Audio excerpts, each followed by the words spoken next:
Are you ready to transform your summer into an epic splash-tastic adventure? Say goodbye to wasteful, single-use water balloons and hello to the ultimate in reusable, eco-friendly fun with reusable water balloons. Check out the link in the video description to get yours on Amazon today. A mother and daughter police officer are struggling to recover from the brutal attack that plunged Alice Springs into a 3-night curfew, their family has revealed. Chris Hopper's wife Jenny and daughter Charlie were among 4 off-duty officers who were heading back to their hotel early Sunday morning when they were allegedly assaulted by a group of 20 men. Mr. Hopper, a former Queensland police officer himself, said he felt defenseless, helpless, and horrified when he learned what happened to his loved ones, who had only been in the Northern Territory outback town for a week. His daughter Charlie was punched in the face by at least 6 adult offenders and kicked multiple times on the ground with her head stomped on before her mobile phone was stolen. She was left with a broken nose and facial injuries, which extended to her jaws and teeth. She's having trouble eating at the moment, and they're both having trouble sleeping, Mr. Hopper told the Courier Mail. His wife Jenny had her glasses punched off her face as she tried to wrestle her bag free after it was grabbed by the assailants. The offenders grabbed my wife by the hair and has then threatened her with a large rock as if to hit her in the face, Mr. Hopper said. She's got some superficial facial injuries as well, but Charlie fared the worst out of it. As well as the mobile phone and the bag, a diamond ring was stolen.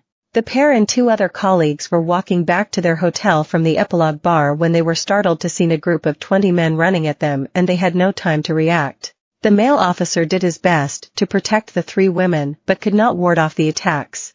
Jenny and Charlie have been granted leave from work, and Mr. Hopper plans to fly to Alice Springs to join them.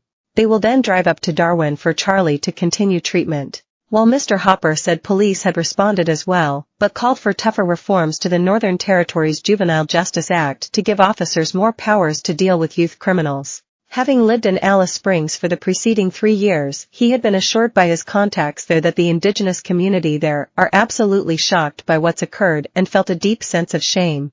Mr. Hopper did not think his loved ones and their colleagues were attacked because of their job, as they weren't in uniform at the time. It was an opportunist attack, and it could have been anyone, but it just goes to show just how out of control the situation can get down there, he said. The attack on the officers was among a spate of recent incidents which sparked a snap 3-night curfew for Alice Springs, which is scheduled to end 6 a.m. Thursday. The town CBD was under lockdown between 10 p.m. and 6 a.m. and neither adults or children were allowed in the streets.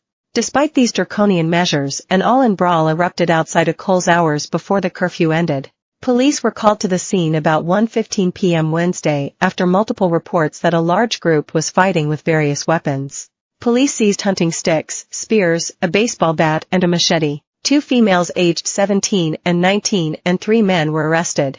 There were no serious injuries reported.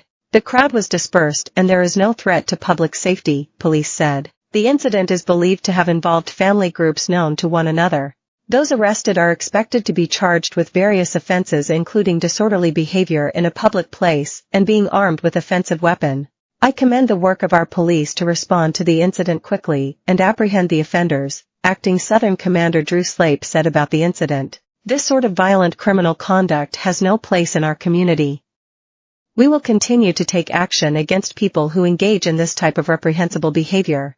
Local business owner Darren Clark, who runs the Action for Alice social media accounts that documents criminal and antisocial behavior in the town, said there had been no word on whether the curfew would be extended past Thursday. However, he told Daily Mail Australia on Wednesday night he believed it would be extended. NT Police Commissioner Michael Murphy declared a 3-night curfew on Monday, which is the second time this year the troubled town has been under such draconian measures. A